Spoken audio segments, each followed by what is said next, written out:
Alright, what's going on? I got another how-to video coming here for you. So in this video what I'm going to do is install an outdoor sump pump back over there in the corner here. So I live at the bottom of a hill, so the hill probably goes 3/4 of a mile up that way, and the groundwater starts to percolate right in this area. So currently it's the end of summer, but spring, fall, winter, the water will fill up within this gravel here almost to the surface. A couple years ago it caused the bottom of the pool liner to wrinkle up. Also you could see it's got frost heave with all of the concrete here now. A major mistake, you're not supposed to go more than 15 feet joint spacing whenever you lay concrete. So the contractor who installed the concrete messed up, because obviously it's longer than 15 feet long. But anyway, because there's so much groundwater in here, the ice will frost heave it in the wintertime. So what I want to do is install a sump pump right here and just blow the water out of here.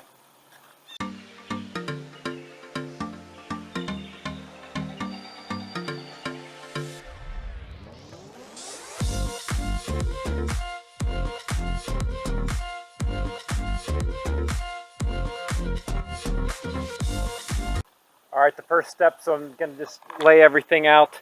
So the sump pump is going to go inside that container there. It comes with about 6 feet of cord. I have electrical outlet inside of this whiskey barrel. That's to keep it dry. So you want to space it so that you have electricity, obviously, and then you also want to lay out where you want to put your under drain.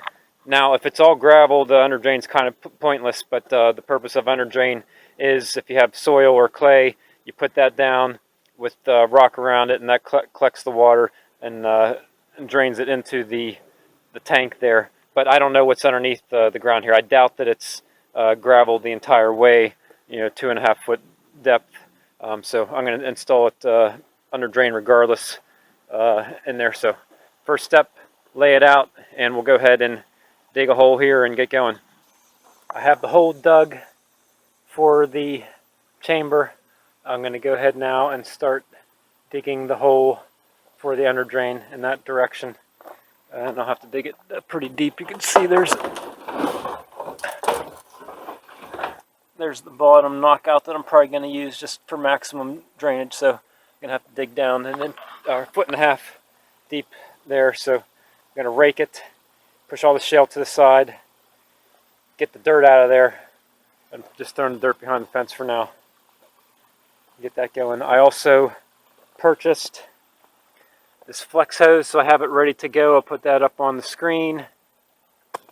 I laid it out just because whenever it comes, it's all coiled up, so that way I have it ready to go whenever I'm ready to hook it up.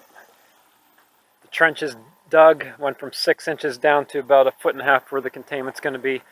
Next step is to knock out this thing here. So I'm going to poke a hole with a drill, get a little saw, and cut that out, then install the under drain in there pretty secure. And what that's going to do then is prevent the container from floating out of the ground, because this is made for indoors with concrete around it. So outdoors, if there's a lot of water, the tank will float right out of the ground, so you need to make sure it's secured in the ground. Then I'll go ahead and backfill the under drain with the rock. Make sure you install an end cap on the end of the under drain so the rocks don't get in there. It's about $5 for the end cap. And next step, I'm going to go ahead and punch a hole. I'm probably just going to punch one hole for the pipe and the electric cord to come out of, as opposed to having 2 separate holes.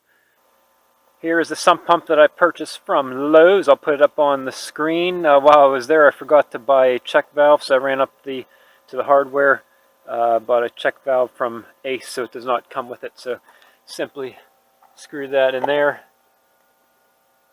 screw the flex pipe onto that. We'll drop it in and test it out. The sump pump is plugged in. We're going to go ahead and drop it in the water. It will only click on whenever it's completely up.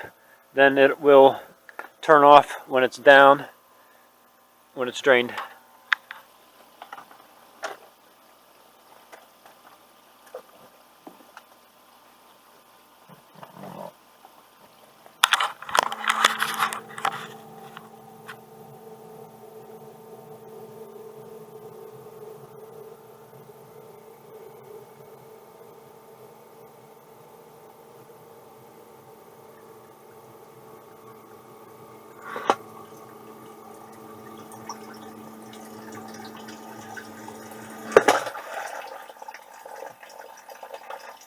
Sweet. Sweet, there you have it. Outdoor sump pump install.